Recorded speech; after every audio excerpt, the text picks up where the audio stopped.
Halo, selamat pagi pemirsa Coffee Break. Senang sekali pagi ini kami bisa kembali menjumpai Anda tentunya dengan beragam informasi yang menarik dan semoga bermanfaat untuk Anda. Pemirsa, tahukah Anda bahwa tanggal 13 Desember kita peringati sebagai Hari Nusantara. Nah, Hari Nusantara ini diperingati oleh semua daerah di Indonesia tentunya untuk merajut ikatan untuk menjaga persatuan, sekaligus mengingat bahwa Indonesia merupakan negara kepulauan terbesar di dunia dan juga mematangkan konsep wawasan Nusantara. Kita mau bahas ya mengenai Hari Nusantara, peringatannya seperti apa tahun ini karena kita ada di masa pandemi. Saya sudah terhubung secara virtual dengan tamu kita pagi ini. Ada Pak Muldoko, Kepala Staf Kepresidenan. Halo, selamat pagi Pak Muldoko. Selamat pagi Pak, selamat pagi semuanya. Apa kabar Pak? Alhamdulillah baik-baik. Baik ya Pak ya. Pak, mungkin banyak dari pemirsa nih yang belum mengetahui begitu ya bahwa 13 Desember kita peringati sebagai Hari Nusantara. Boleh diceritakan sedikit dong Pak sejarahnya seperti apa? Lalu peringatan apa sebenarnya Hari Nusantara ini Pak? Ya, memang kalau kita melihat perkembangannya ya cukup panjang ya bangsa Indonesia memperjuangkan ini menjadi sebuah kenyataan. Ada istilahnya adalah Hari Nusantara merupakan ini ya perwujudan dari deklarasi Juanda yang dianggap ya sebagai deklarasi kemerdekaan Indonesia yang kedua.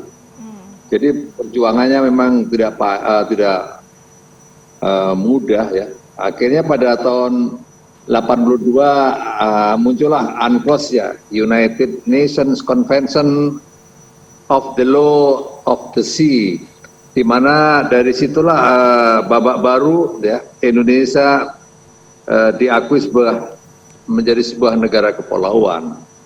Berawal daripada tanggal 13 Desember 99 ya telah dicanangkan Indonesia untuk menuju kepada menggagas ya Hari Nusantara ini, dan baru 2 tahun berikutnya pada 11 Desember 2021 di zamannya Ibu Mega ya, Kepres 126 2021 itu Hari Nusantara telah dilahirkan pada 13 Desember setiap tahunnya, dan ini menjadi hari nasional ya. Itu kira-kira gambaran sepintas. Jadi yang ingin kita tegaskan bahwa melalui deklarasi tersebut ya Indonesia merajut dan mempersatukan kembali wilayah dan lautannya yang begitu luas, menyatu menjadi satu kesatuan yang utuh dan berdaulat. Ini nilai yang terpenting dari Hari Nusantara itu ya. Bagaimana kita merajut dan mempersatukan kembali wilayah dan lautannya yang begitu luas, menyatu menjadi satu, yaitu NKRI. Ya, itu yang utuh dan berdaulat. Itu yang sangat penting bagi kita semuanya. Baik, karena mungkin biasanya masyarakat berpikirnya wilayah yang termasuk Indonesia tuh hanya yang daratan begitu ya, tapi kemudian di Hari Nusantara ini diingatkan bahwa sampai ke bagian lautnya, ini bahkan sampai isinya, ini juga masih merupakan bagian dari kita dan menjadi pemersatu, kira-kira seperti itu ya Pak ya. Peringatan tahun ini memiliki tema nih Pak, yaitu adalah bagaimana kita bisa menguatkan budaya bahari dalam peningkatan ekonomi maritim di era digital. Boleh diberikan penjelasan mengenai tema di tahun ini, Pak? Ya, ini sebenarnya kalau kita runtut ke belakang bahwa bangsa kita ini adalah bangsa bahari sebenarnya kalau melihat culture-nya ya. Maka banyak masyarakat Indonesia yang ada di Madagaskar, di berbagai penjuru dunia,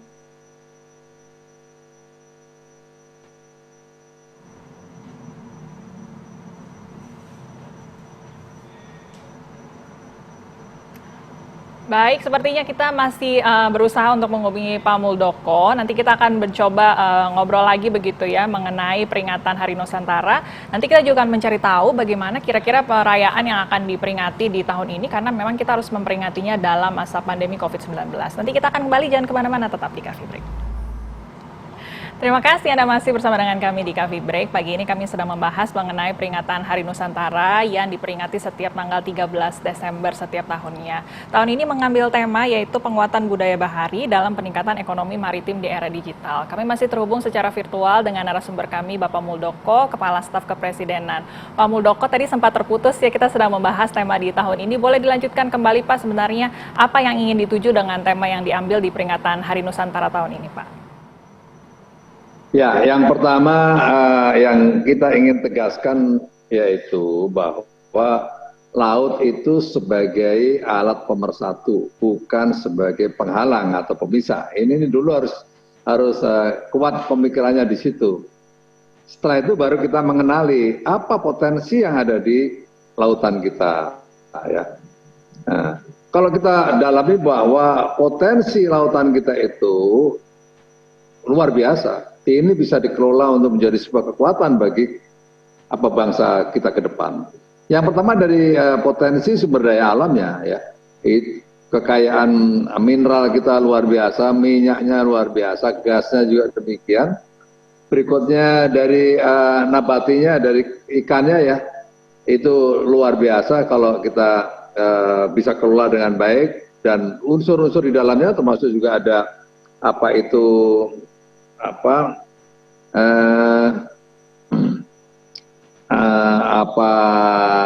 potensi sumber vitamin ya yang lain ya. Berikutnya dari sisi pariwisata kita juga memiliki kemampuan yang luar biasa, potensinya bisa dikembangkan untuk diangkat menjadi sektor ekonomi yang nanti menjadi unggulan dan berbagai hal. Bagaimana antara potensi-potensi yang bisa kita kelola dengan baik menjadi sebuah kekuatan, yaitu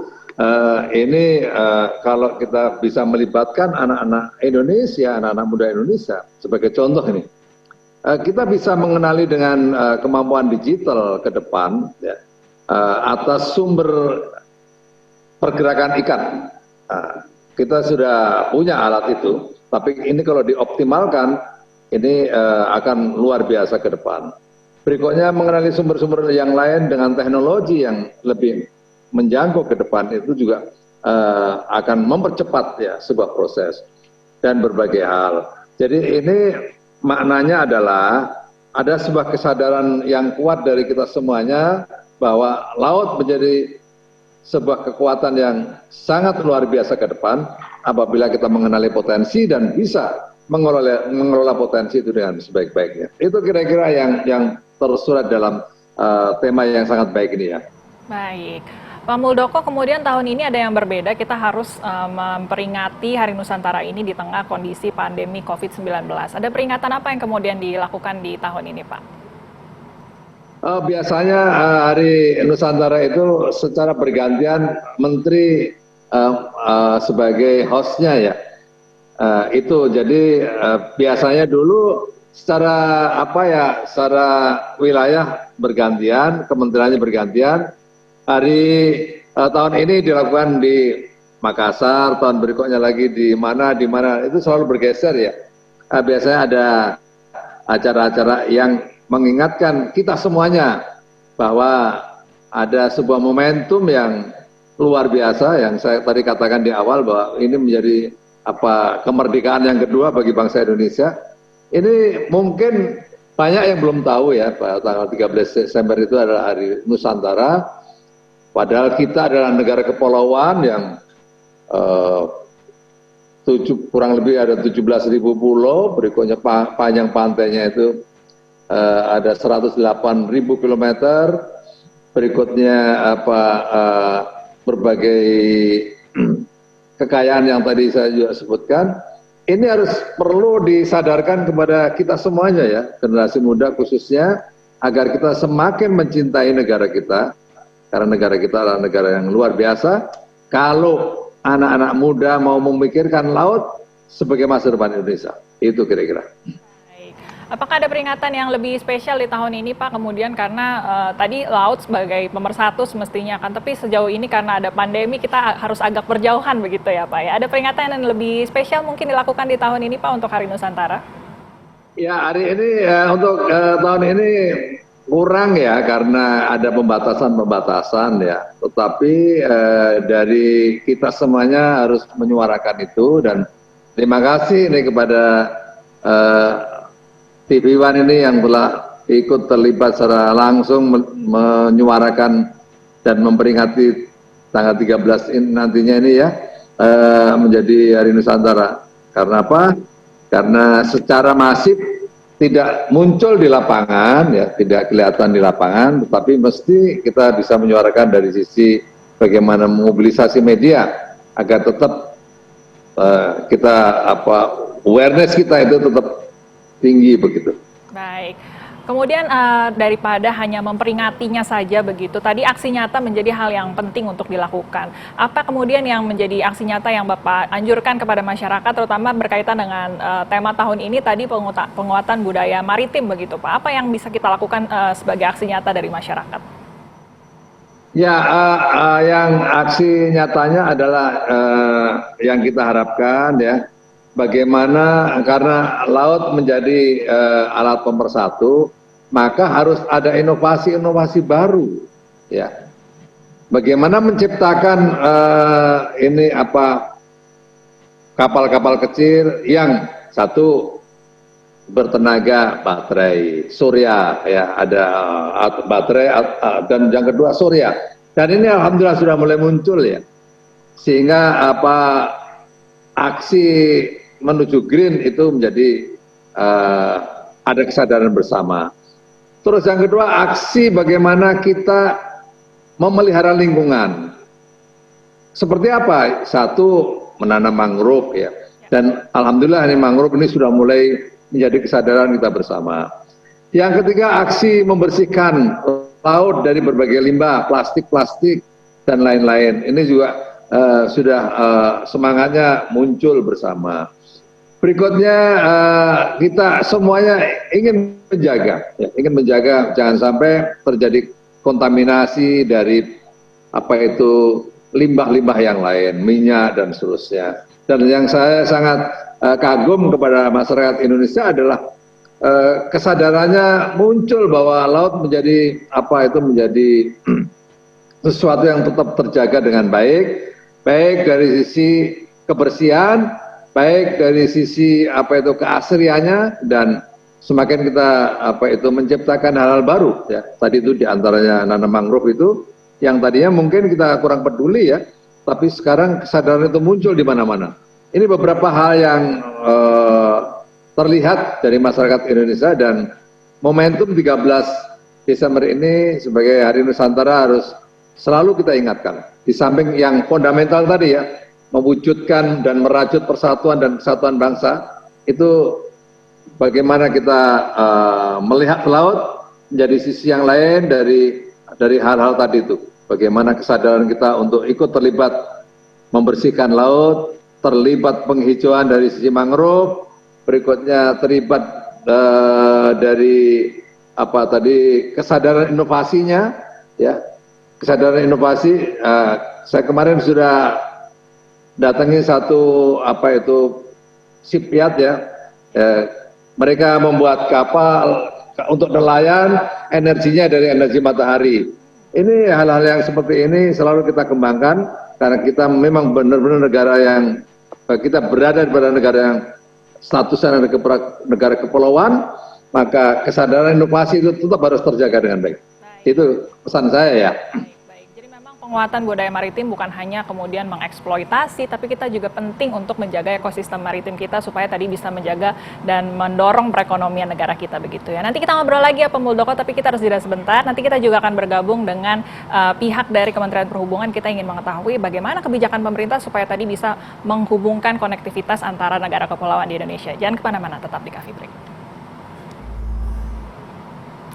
Anda kembali lagi di Coffee Break pemirsa. Pagi ini kami masih membahas mengenai peringatan Hari Nusantara yang kita peringati setiap tanggal 13 Desember. Kita sudah terhubung secara virtual dengan tamu kita yang berikutnya. Ada Bapak Agus Hapurnomo dari Kementerian Perhubungan. Selamat pagi Pak Agus. Halo Pak Agus. Selamat pagi. Apa kabar Pak Agus? Alhamdulillah kita Kabar semua baik, sehat terima ya. kasih. Pak Agus, tadi kita sempat ngobrol nih ke Pak Muldoko mengenai peringatan Hari Nusantara, bagaimana negara kita sebagai negara kepulauan, jangan sampai laut ini kemudian menjadi pemisah, tapi harus menjadi pemersatu kita sebagai suatu bangsa. Tapi tentunya konektivitas ini menjadi penting supaya tadi bisa mewujudkan bagaimana peningkatan budaya maritim supaya bisa meningkatkan ekonomi kita. Ada kebijakan atau pembangunan apa yang sudah dilakukan oleh Kemenhub sehingga bisa menjaga konektivitas tersebut, Pak? Terima kasih Mbak. Jadi program kami di perhubungan, terutama perhubungan laut, bahwa kita akan melakukan dan sudah melakukan pembangunan konektivitas di seluruh NKRI, bahkan kawasan yang terluar. Jadi kalau dulu kan fokusnya banyak yang di Jawa atau daerah barat. Sekarang ini kita fokus justru di daerah-daerah terpinggirkan, terluar. Kami membangun banyak sekali di sana pelabuhan-pelabuhan, sehingga apa? Sehingga distribusi logistik, kebutuhan masyarakat, kebutuhan bahan dan lain-lain bisa dipenuhi. Jadi kami membangun banyak sekali dermaga, pelabuhan, bahkan juga bandara di daerah-daerah terluar. Daerah-daerah timur banyak sekali kita bangun. Selain fasilitas prasarana, sarana juga kita bangun. Jadi kita sudah membuat program-program melakukan konektivitas. Tadi kalau disampaikan oleh Bapak Muldoko bahwa laut ini pemersatu sangat benar, bahwa kita sudah membuat program bagaimana supaya konektivitas terjadi. Kapal-kapal perintis yang angkut penumpang dan logistik, kapal-kapal logistik baik yang besar maupun yang kecil untuk berkeliling di daerah-daerah terpencil, terutama di wilayah-wilayah terpencil dan terluar. Ini kami bangun semua. Harapannya apa? Harapannya bahwa seluruh distribusi kebutuhan masyarakat bisa dipenuhi, tidak hanya tersentralisir di area di sebelah barat yang seperti dulu. Jadi sekarang ini insya Allah kebutuhan material untuk pembangunan, kebutuhan bahan pangan dan sebagainya bisa didistribusikan dengan sebaik-baiknya ke seluruh wilayah-wilayah terpencil terluar.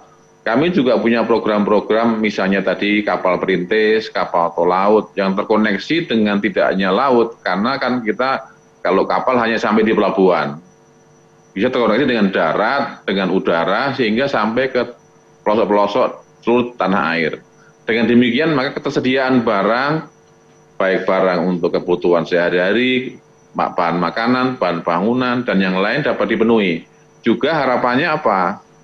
Harga barang di daerah juga menjadi balance dengan daerah yang lain. Harapannya bisa disparitas benar-benar dikurangi.